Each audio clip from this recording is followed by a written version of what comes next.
Якутские школьники сыграют в мюзикле по произведению Чарльза Диккенса «Приключения Оливера Твиста». Сегодня в селе Актемцы Хангаласского района в Театре юного актера состоится премьера. На репетиции побывал наш корреспондент Олег Колесов.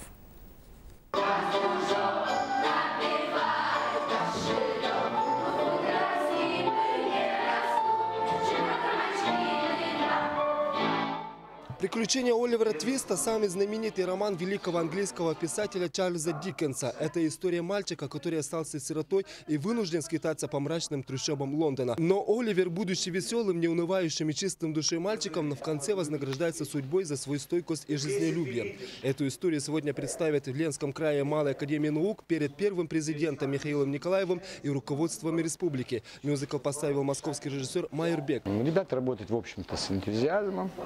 Они, можно сказать, такие крутые и, как говорят про детей, такие голодные.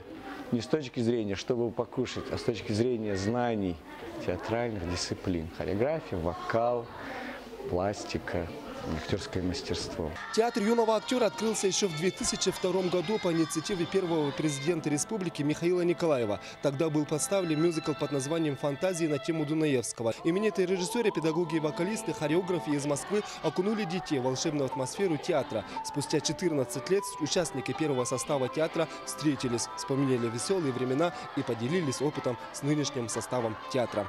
Детки молодцы, стараются, работают также. Театр – это большая, огромная школа. Дети очень талантливые, у них есть очень большой потенциал. И я хочу пожелать им, чтобы они переживали свою роль, и у них обязательно все получится. На сегодняшний день в театре занимаются около 50 детей, отобранных из сынослегов долины Эркени, Техтюра, Актемцев, Улах-Ана, Чапаева. Сейчас они волнуются перед первым выступлением, результатом многомесячного труда. Спектакль очень хороший, познавательный.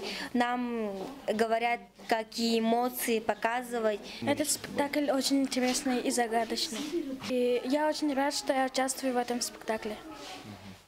По словам выпускников, участников и педагогов театра юного актера не учат плохому. Наоборот, направляют только к прекрасному, светлому. Для нынешнего поколения театр станет хорошей школой жизни. Участники театра юного актера после сегодняшней премьеры планируют гастроли по республике со своим мюзиклом. Олег Колесов, НВК Саха, Хангаласский улус.